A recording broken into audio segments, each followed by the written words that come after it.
Science fiction is legitimately the most expensive genre to produce films in. According to the most legit source of information on the internet, 4 out of the 5 most expensive films are sci-fi, the most expensive of which was The Force Awakens, costing Disney $523.5 million to produce.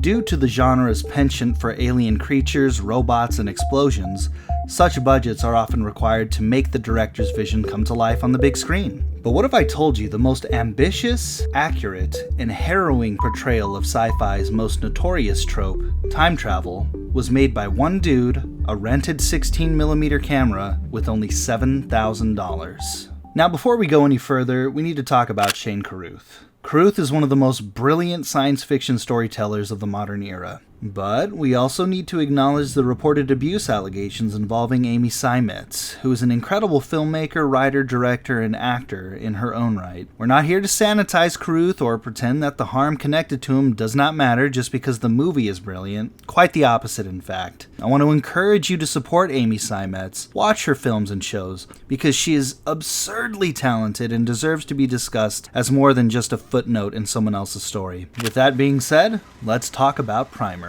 The premise is simple. 2 engineers, Aaron and Abe, accidentally invent a device that allows for time travel. Not by a way of DeLorean or a TARDIS. Instead, Primer treats time travel like an engineering problem. It's cold and calculated. The character's dialogue is technical, and there is little hand-holding to help guide the audience through the science. In fact, the genius of Primer is that it does not try to make time travel feel magical. It was literally discovered by accident by 2 tech bros working on a side project in their garage. Money does not make the picture. You do.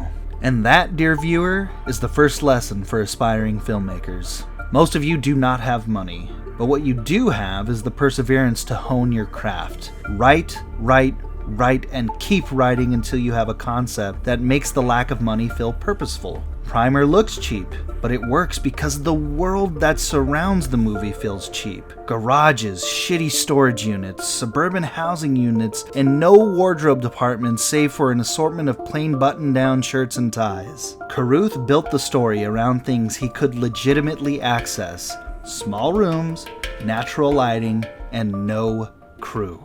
Don't just write what you know, write what you have. One of the biggest roadblocks we impose on ourselves is having the white whale project. The one that you know if you just had the money, you could produce this masterpiece. No, you'll never make anything waiting for that ship to come in.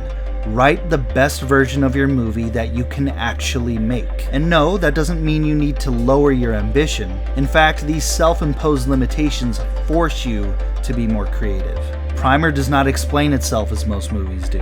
It throws you into the deep end, tosses you a deflated pool floaty, and says, "Good luck, nerd." The dialogue is dense, the plot is dense, and the timeline is dense.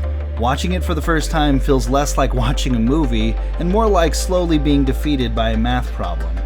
But that confusion is part of the experience. Carruth understood that mystery, confusion, and intrigue are cheap. A good idea costs nothing, but executing it well costs everything. And that is where the work comes in. Because if you cannot fill the roles you cannot pay for, your movie will sink. Carruth played the main role. He also wrote, directed, produced, edited, and scored the film, which should be exceptionally inspiring to up-and-coming filmmakers. Not because you have to work your ass off to do it, but because on movies this small, there are other things you can pay with outside of dollars. Your time, discipline, taste, labor, insanity, mostly insanity. And editing is maybe the biggest lesson of all. Primer reportedly took around 2 years to finish in post-production, which is wild when you remember the film itself is only about 77 minutes long. That is something aspiring filmmakers need to hear. Shooting the movie is not finishing the movie. Shooting the movie is collecting the pieces. The edit is where you discover whether those pieces are a movie or just several people standing near equipment with confidence. And that is how a cult film is born. When Primer debuted at Sundance, it won the Grand Jury Prize and the Alfred P. Sloan Prize. Suddenly, this tiny movie made by a first-time filmmaker on a microscopic budget was the biggest thing since H.G. Wells' The Time Machine. Hone your craft. And that is the final lesson. You don't need permission to start, but you do need craft. The lesson is that limitations are not an excuse. They are a design challenge. No money? Fine. Build the story around what you have. No effects? Fine. Make the idea do the heavy lifting. No stars? No massive crew? Whatever. Know exactly what you need and why. A cheap movie is not impressive because it is cheap. A cheap movie is impressive when every limitation becomes part of the design. That is what Primer does. It takes the things it cannot afford and turns them into style. The lack of polish becomes realism. The small locations become intimate. The dense dialogue becomes texture, and the limited budget becomes the focus. That is why this movie matters to aspiring filmmakers. Because $7,000 should not be enough to make a sci-fi classic, but Primer did it anyway. What's your excuse?